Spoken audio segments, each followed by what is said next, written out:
they have their own fuel, and oxidizer,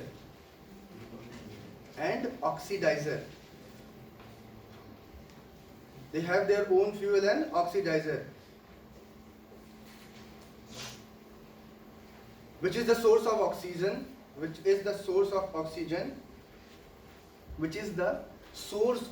oxygen needed for combustion, which is the source of oxygen needed for combustion.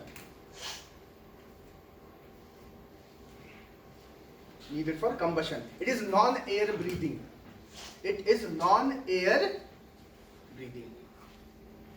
Rocket non air breathing होता है ना? Yes. चलिए jet लिखिए।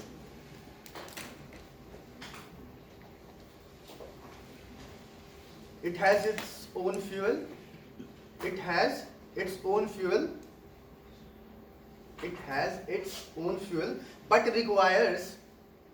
but requires atmospheric oxygen for combustion.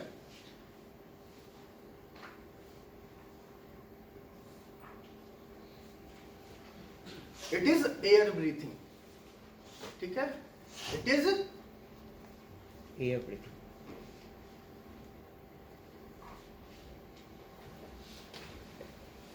देखिए types of fuel में ये लिखिए ऐसे सॉलिड, लिक्विड, क्रायोजेनिक। सॉलिड में लिखिए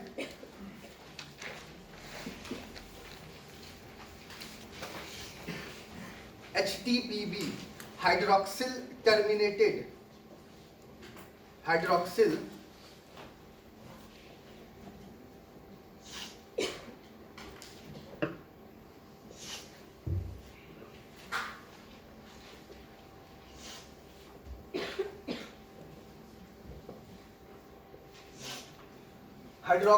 टर्मिनेटेड पॉलीब्यूटाडीन, क्या है? HTPB, hydroxyl terminated polybutadiene is used as a solid fuel, ठीक है? It is easy to handle, solid fuel easy to handle होगा लिक्विड से, है ना? It is easy to handle. It is preferred in the first stage of rocket launch. It is preferred in the first stage of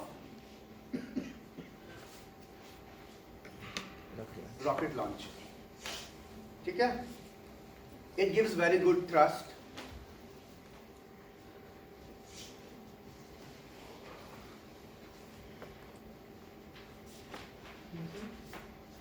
Gives very good thrust.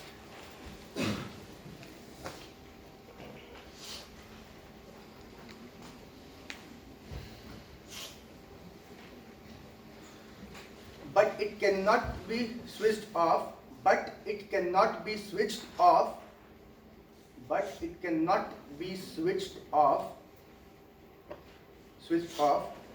Until the fuel is exhausted.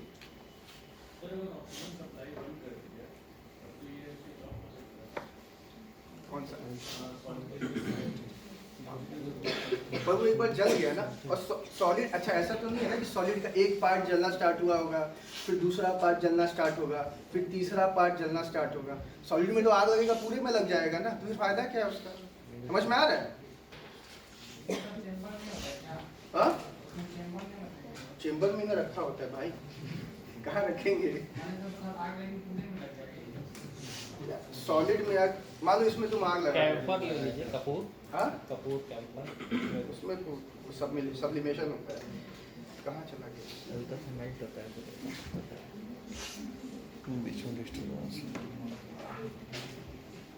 कहाँ थे? It is used in the, नहीं sir, ठीक है? Fuel, cryogenic fuel क्या है?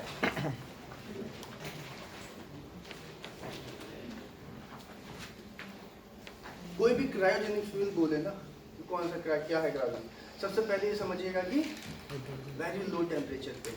ये मत बोलेगा कोई कितने लो टेम्परेचर पे है, फिर मुझे मतलब नहीं है उससे, ठीक है। फैक्ट्स आर नॉट इम्पॉर्टेंट, वो लो टेम्परेचर पे है, ठीक है। फ्यूल को जो है क्या करते हैं, लो टेम्परेचर पे रखते हैं, ठीक है। कितने लो टेम्परेचर पे रखते हैं, लिक्विड हाइड्रोजन यूज होता है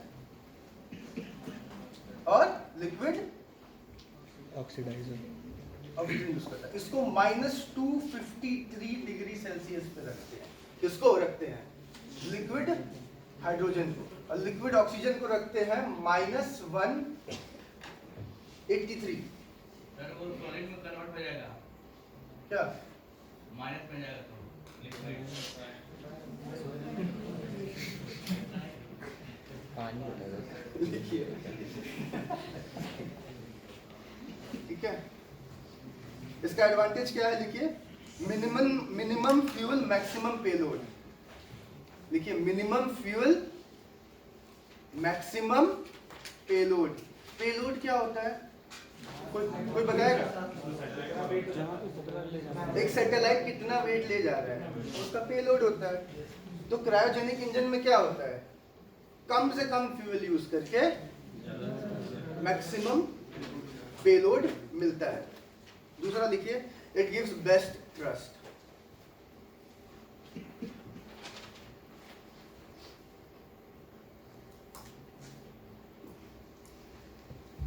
ठीक है।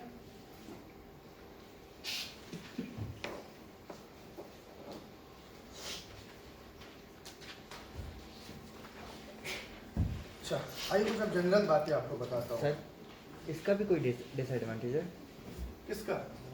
क्रायोजेनिक फ्यूल का? अभी तक तो मेरी नजर में नहीं आया, ठीक है। अब देखिए कुछ इंपॉर्टेंट बातें करते हैं। मान लीजिए, अच्छा स्पेस क्या है, व्हाट इज स्पेस? ठीक है, बहुत अच्छी बात बताई आपने।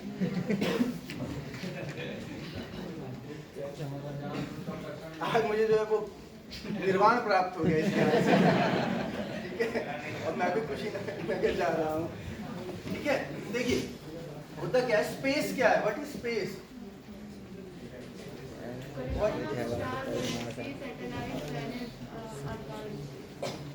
हाँ, कलेक्शन होता है जो सैटेलाइट, स्टार, प्लैनेट। देखिए space it's a 3-dimensional, space is a 3-dimensional boundaryless extent. It is a 3-dimensional boundaryless extent.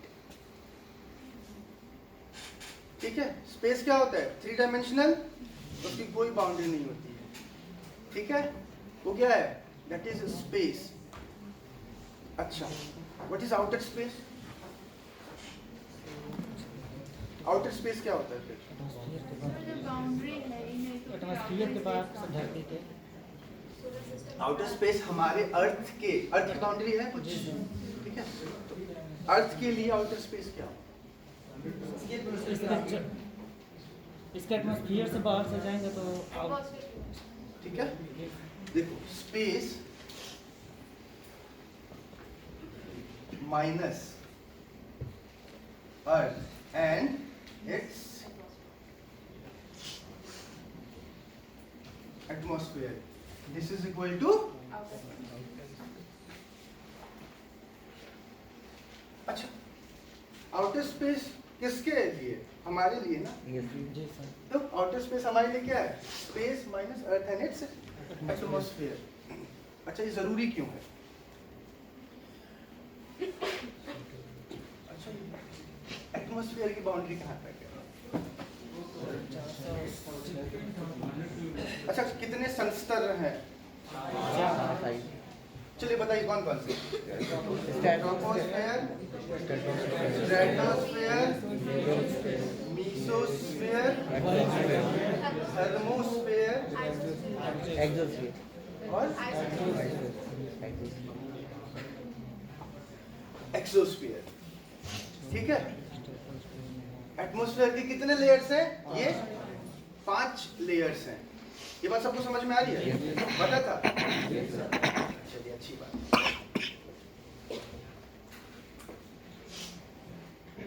अच्छा ये बताइए ट्रोपोस्फीयर कहाँ से कहाँ तक है? 15 मान के चलिए। स्ट्रेटोस्फीयर, मेसोस्फीयर, थर्मोस्फीयर, ये 1000 या 10,000? अच्छा हम मान के क्या चल रहे हैं? एटमॉस्फेयर जो है कहाँ खत्म होता है? 10,000। अच्छा किसी को पता है जियो स्टेशनरी सैटेलाइट कितनी डिस्टेंस पे होता है? 36,000। लगभग रफली। इसका मतलब हम अपने एटमॉस्फेयर में ही जो है सैटेलाइट कर देते हैं और बोलते हैं स्पेस में गए हैं। 36,000। एक और चीज़ है।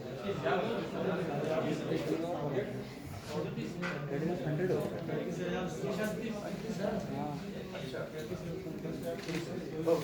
ठीक है फिर भी अच्छा चलिए इसको ऐसे देखिए फिर तो एटमॉस्फेयर कहाँ तक है? यहाँ तक है। ठीक है ये आप किसमें पढ़ते हैं? ज्योग्राफी में पढ़ते हैं। ठीक है नासा ने भी माना है क्या है आपका एटमॉस्फेयर की बाउंड्री कहाँ तक है? नेशनल जियोग्राफिक ने भी सबके वेबसाइट पे ये दिया हुआ है। क्या दिया हुआ है कि एटमॉस्फेयर आपका कहाँ तक है?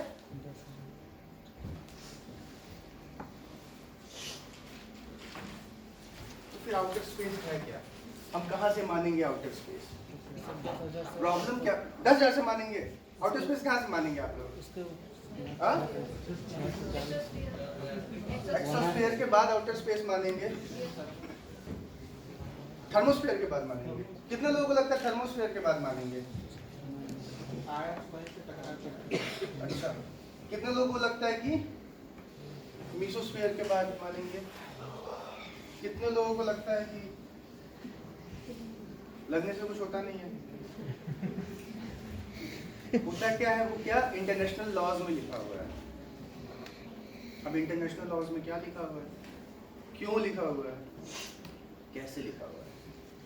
ठीक है हुआ क्या सबसे पहला सैटेलाइट कौन सा लॉन्च हुआ था? स्पुतनिक। भारत यानी विश्व स्पुतनिक। ठीक है अच्छा कब हुआ था? 1957। तो 64 साल 57। ठीक है स्पुतनिक 1 जो है उस समय अच्छा उस समय कौन सा समय चल रहा था? Cold war. क्या चल रहा था? कोल्ड वॉर का समय चल रहा था। हुआ क्या यूएसएसआर और अमेरिका में जंग छिड़ी हुई थी। स्पेस में पहले कौन जाएगा? ठीक है वो उसके साइंटिस्ट को किडनैप कर रहा था और वो इस पे बहुत अच्छी डॉक्यूमेंट्री है मैं बता दूंगा आप लोगों को देखिएगा। वो उसके साइंटिस्ट को किडनैप करता था मरवाता था वो उसके साइंटिस्ट को। बट हद तो तब हो गई जब यूएसएसआर ने स्पुतनिक 1 लॉन्च कर दिया। अमेरिका क्या हो गया? कैसे हो गया ये? कैसे हो सकता है? भगवान ये क्या कर दिया आपने? ठीक है अब अमेरिका को प्रॉब्लम होने लगी। तब क्या हुआ? अब स्पेस में अब ये हुआ कि अमेरिका को प्रॉब्लम हो रही थी। अब ये हुआ कि अमेरिका और रशिया यूएसएसआर जो पहले था स्पेस में भी जाके मार काट करना स्टार्ट कर दिया। अब अगला जो है झगड़ा कहाँ होने वाला था? वैसे झगड़ा तो होने नहीं वाला था क्योंकि कोल्ड वॉर एरा में कुछ हुआ नहीं होगी। अच्छा लिख देता हूँ कमिटी बनी होगी। ठीक है अब कमिटी ठीक है कमिटी ने डिसाइड किया होगा जैसे मैंने आप लोगों से अभी बात की मैं यहाँ गिर गया मैं वहाँ गिर गया। अब ये मत समझिए कि मैं गिरा हुआ इंसान हूँ। अब ऐसी बातें चल रही होंगी ऐसे आप लोग बैठे होंगे सारे कंट्रीज के लोग जिनको भैया स्पेस में चाहिए होगा शेयर और कोई आदमी ऐसे भाषण दे रहा होगा जैसे मैं दे रहा हूँ।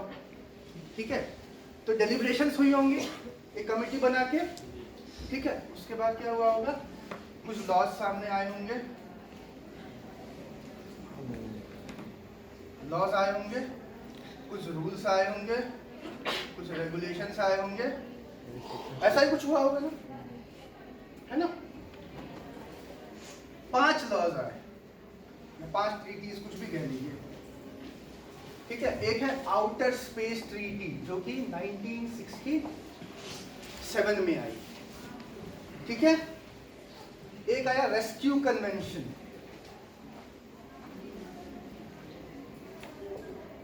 क्या आया, रेस्क्यू कन्वेंशन। एक आया liability convention,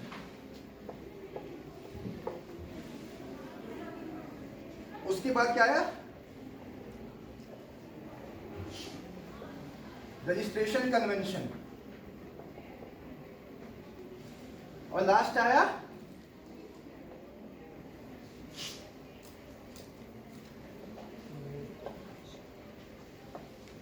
moon convention. Committee से जो डेलिब्रेशंस हुई, जो बातचीत हुआ कमेटी में, उसकी वजह से ये 5 चीजें आई, ठीक है। ये 5 चीजें क्या थी, आउटर स्पेस ट्रीटी में बताया गया स्पेस का इस्तेमाल कैसे करना है, क्यों करना है, ठीक है, सारी चीजें। रेस्क्यू कन्वेंशन में क्या बताया गया, अगर मेरे जैसा कोई इंसान व्योमनॉट बनने के बाद पाकिस्तान में गिर जाए तो क्या होगा। इसमें कहा गया ना कि जो एस्ट्रोनॉट है, ठीक है, उसको ह्यूमैनिटी का आदमी समझा जाएगा, सबका वो आदमी है, ठीक है, सबके लिए वो काम कर रहा है, तो उसको कोई नुकसान नहीं पहुंचाएगा। लाइबिलिटी कन्वेंशन में क्या कहा गया, लाइबिलिटी कन्वेंशन में क्या कहा गया कि अगर कोई स्पेसक्राफ्ट है, वो किसी कंट्री, मेरा इंडिया का स्पेसक्राफ्ट है, पाकिस्तान में गिर गया, ठीक है, इंडिया का स्पेसक्राफ्ट है, गिरा कहाँ, पाकिस्तान में, क्या होगा। मगर अच्छा, इंडिया का स्पेसक्राफ्ट है पर सैटेलाइट अमेरिका के लेके जा रहा है, केवल अमेरिका का सैटेलाइट लेके इंडियन स्पेसक्राफ्ट जा रहा है, पर अमेरिका में गिर गया, लाइबिलिटी किसकी होगी, समझिए ध्यान से, इंडिया का स्पेसक्राफ्ट है, ठीक है, सैटेलाइट किसकी लेके जा रहा है, अमेरिका की, गिर गया पाकिस्तान में, लाइबिलिटी किसकी, इंडिया इंडिया की। जिसका सैटेलाइट जो लेके जा रहा है, मतलब जहां से जा रहा है, जिस कंट्री से, उसी की लाइबिलिटी मानी जाएगी। रजिस्ट्रेशन कन्वेंशन में क्या हुआ, कुछ भी आप स्पेसक्राफ्ट ऊपर छोड़ रहे हैं, ठीक है, आपको उसका नाम, ठीक है, कौन से ऑर्बिट में नाच रहा है, ये सारी चीजें रजिस्टर्ड करवानी पड़ेगी, उसका एक बुक मेंटेन करना पड़ेगा। मून कन्वेंशन में क्या लिखा, ये किस लिए था, स्पेस एक्स जैसे कोई कंपनी बाहर पहुंच गई और कुछ लेके आ गई, बोलेगी मेरा है, हम क्या बोलेंगे, नहीं, मून कन्वेंशन में क्या लिखा हुआ है, ये पूरे ह्यूमैनिटी का है, बस आपका नहीं। ये बात समझ में आ गई। कल मैं इस पे आपको दो लाइन लिखवा दूंगा, ठीक है। अभी